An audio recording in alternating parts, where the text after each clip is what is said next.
membership candidate state. Among the countries making that call, Poland, Slovakia, and the Czech Republic. Now, one country going even further in its call is Ukraine itself. President Zelensky held a signing ceremony Monday, making a formal request to join the Union immediately. It's a process that normally takes years. Zelensky wants it fast-tracked. Taktik perang Rusia di Ukraina, di mana Rusia bergerak mengepung dari 3/4 wilayah Ukraina, sangat menarik untuk dibahas kali ini. Kalau teorinya, Putin mengatakan 4 hari Kiev harus jatuh dan menggantikan pemerintahan Zelensky dengan pejabat pro-Rusia. Ternyata, gallant people of Ukraine belum bisa ditaklukkan dalam seminggu invasi terlewati. Kembali ke taktik perang Rusia yang memagari agar asing tidak bisa bantu Ukraina. Bahkan 1 bulan sebelum serangan Rusia, Bosman dengan rinci menjelaskan bahwa di awalnya Rusia memastikan Eropa Barat dan NATO tidak akan bisa menjalankan counter strike dari darat ke Ukraina. Mereka NATO harus lewat Belarus, termudah menyerang Rusia di Ukraina, yang dunia tahu bahwa sudah dipastikan Belarus adalah milik Rusia. Maka Belarus dibuat konflik dengan Polandia. Pasukan bayangan Rusia masuk lama ke Belarus, menyiapkan sarana konflik di sana, yang akhirnya ribuan orang diusir dalam tanda petik dari Belarus ke Polandia, sehingga terjadi krisis di perbatasan Belarus dan Polandia. Alert militer di sana.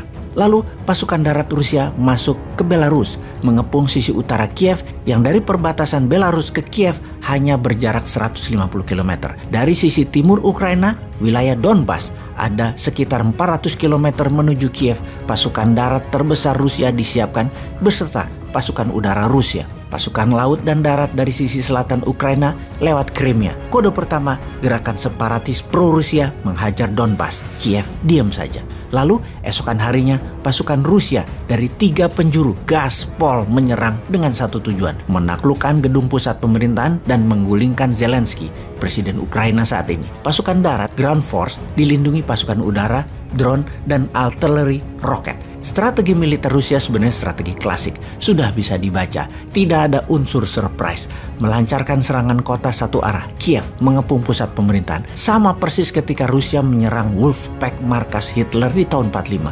Sama persis ketika Amerika menggulingkan Saddam Hussein. Sama persis seperti Amerika serang Libya, menjatuhkan Gaddafi. Persis sama, hanya sekarang peralatannya makin modern Rusia punya. Kita mereview sejarah perang sebentar.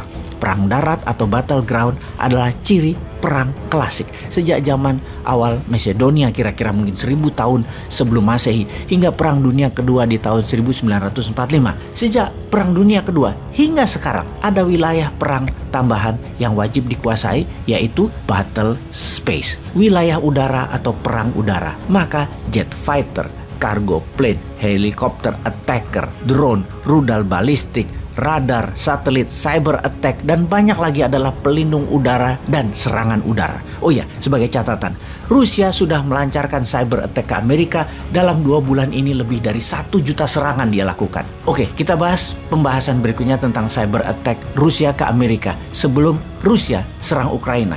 Kemudian ada yang namanya perang gurun, perang hutan, perang kota, perang laut atau naval war, dan lain sebagainya. Desert Storm di Januari 1991 adalah perang gurun. Mel di Libya di tahun 40-an adalah perang gurun.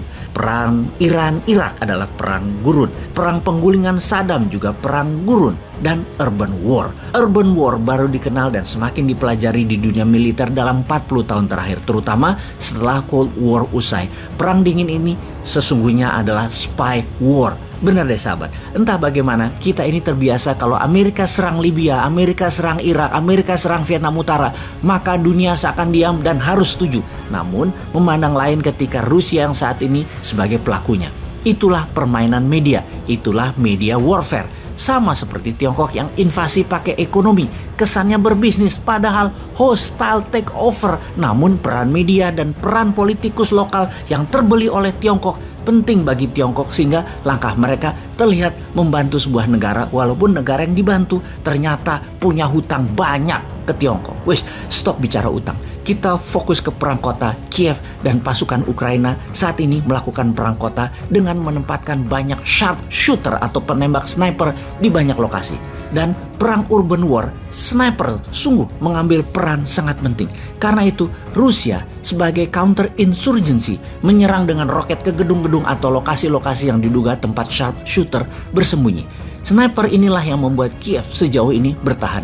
Perang gerilya urban war ini perang yang sulit dilakukan terutama oleh pihak penyerang karena tidak terlalu tahu medan. Pihak Rusia dan Ukraina main petak umpet di antara penduduk-penduduk yang jadi korban. Kekesalan Putin dalam beberapa hari ini memuncak. Karena itu dia mengancam akan pakai nuklir dan mungkin akan dicoba kecil kalau berkepanjangan jika dalam seminggu ini ditambah seminggu lagi Kiev masih belum takluk juga. Yang jelas saat ini neraka di Kiev, neraka di Ukraina. 44 juta penduduknya semua dalam state of emergency. Dunia tidak bisa menolong mereka. Kelaparan, penyakit, bau mayat, serta peluru plus roket berdesingan di sana-sini. Sungguh pedihnya perang saat ini terjadi di Ukraina, namun dunia tidak bisa apa-apa. Untung Omicron tidak jalan di masa perang sehingga tidak perlu vaksin, sertifikat, dan PCR di sana.